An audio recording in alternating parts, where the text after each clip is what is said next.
बिस्मिल्लाहिर्रहमानिर्रहीम। अस्सलाम वालेकुम डियर स्टूडेंट्स, होप सो कि आप सब खैरियत से होंगे। डियर स्टूडेंट्स, आज हम पढ़ेंगे 10th फिजिक्स चैप्टर नंबर 11 का topic speed of sound. Dear students, speed of sound यानी कि साउंड किस रफ्तार के साथ, किस स्पीड के साथ मूव करता है। पहली चीज़ तो ये है कि स्पीड ऑफ साउंड ये क्या है। साउंड बेसिकली क्या है, ये मैकेनिकल वेव्स रखता है हमारे पास। हमें पता है मैकेनिकल वेव्स कौन सी होती है, जिनको मीडियम क्या होता है, वो रिक्वायर्ड होता है, रिक्वायर्ड मीडियम। इसका मतलब है साउंड को ट्रैवल करने के लिए रिक्वायर्ड क्या है, मीडियम। और वो मीडियम सॉलिड भी हो सकता है, वो आपके पास लिक्विड भी हो सकता है, वो आपके पास गैस भी हो सकता है। ठीक है, तो हमने देखना है कि स्पीड ऑफ साउंड क्या हर मटेरियल में एक जैसी होती है, तो ऐसा बिल्कुल भी नहीं है। जो स्पीड ऑफ साउंड है वो मटेरियल टू मटेरियल, वो मीडियम टू मीडियम जो है वो वेरी करती है, वो चेंज होती है। वो कैसे, अब हम इसको देख लेते हैं कि ये लेट्स सपोज ये आपके पास सॉलिड है, ठीक है, ये आपके पास लिक्विड है और ये आपके पास क्या है, गैस है। ठीक है, ये सॉलिड है, ये आपके पास लिक्विड है और ये आपके पास क्या है, गैस है। और हमें पता है सॉलिड में जो इसके पार्टिकल्स होते हैं वो एक दूसरे के साथ बिल्कुल जो है वो अरेंज्ड मैनर के साथ सस्पेंडेड होते हैं, एक दूसरे के साथ जुड़े होते हैं। जबकि लिक्विड में क्या होता है, कुछ स्पेसेस होती हैं, ठीक है, इनके दरमियान, पार्टिकल्स के दरमियान। जबकि गैसेस के particles far away from each other, एक दूसरे से काफ़ी डिस्टेंस पे होते हैं। अब देखें, अगर यहाँ पे एक पर्सन खड़ा है, एक यहाँ पे पर्सन खड़ा है, ठीक है, और एक यहाँ पे पर्सन खड़ा है। अब ये भी स्पीक कर रहा है। जब ये स्पीक करेगा तो देखें पार्टिकल्स चूँकि एक दूसरे के साथ साथ जुड़े हुए हैं, तो ये इस वेव को आगे ट्रैवल करवाना, क्योंकि waves are carrier of energy, तो आगे से आगे एनर्जी कैरी करना आसान है क्योंकि पार्टिकल्स एक दूसरे के साथ जुड़े हुए हैं। तो सबसे ज़्यादा स्पीड ऑफ साउंड किस में होगी, सॉलिड में होगी। सबसे ज़्यादा किस में होगी, सॉलिड में।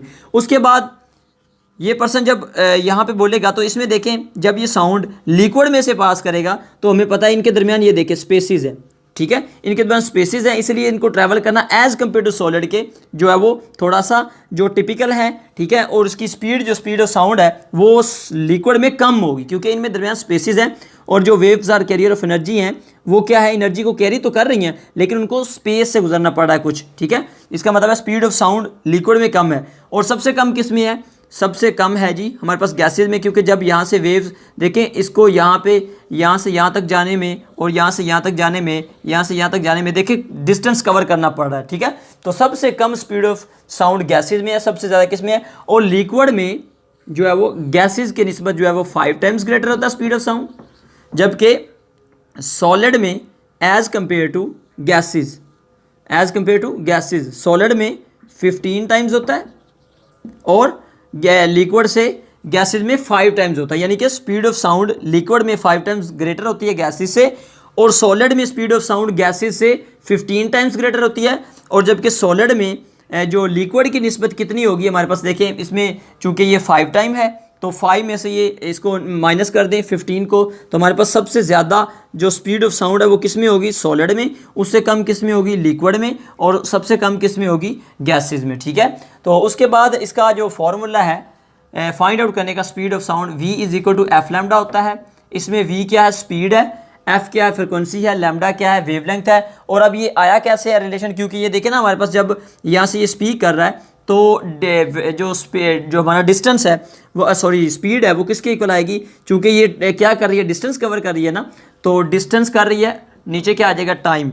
तो चूंकि ये डिस्टेंस हमारा इन फॉर्म ऑफ वेव्स है, तो वेव्स में हम इसको क्या लेते हैं, वेवलेंथ, और टाइम को क्या लेते हैं, टाइम पीरियड, क्योंकि वन वाइब्रेशन के लिए जो टाइम होता है वो वन टाइम पीरियड के इक्वल होता है। v is equal to lambda over T आ गया है, और 1/t f होता है, तो हमारे पास यहाँ से v is equal to F lambda आ गया, ठीक है, क्योंकि 1/t क्या होता है, f होता है। तो हमारे पास ये इस तरह स्पीड ऑफ साउंड का रिलेशन आ जाता है, ठीक है। और स्पीड ऑफ साउंड की जो वैल्यू दी गई है हमारे पास एट रूम टेम्परेचर, जो 21 डिग्री हमारा टेम्परेचर कंसीडर किया गया है, तो उसके अकॉर्डिंग हमारे पास जो 343 मीटर पर second 1 atmospheric pressure at 1 atmospheric pressure और 21 डिग्री टेम्परेचर पे, ठीक है। तो हमारे पास कितनी वैल्यू आ रही है स्पीड ऑफ साउंड की, 343। ये एमसीक्यू के तौर पे भी आपने याद रख लेना, ठीक है। उसके अलावा स्पीड ऑफ साउंड जो है वो टेम्परेचर पे भी डिपेंड करती है, ह्यूमिडिटी पे भी करती है। तो इसका मतलब ये हुआ कि हमारे पास जो टेम्परेचर वेरी करने से जो है वो स्पीड ऑफ साउंड की वैल्यू भी चेंज होती है, ठीक है। So that was all about the speed of sound. Hope so कि आपको अच्छी तरह से समझ आ गया होगा। लेकिन अगर कोई क्वेश्चन हो तो आप कमेंट बॉक्स में जाएँ और लाजमी पूछें। अपना बहुत बहुत ख्याल रखिएगा। अल्लाह हाफिज़।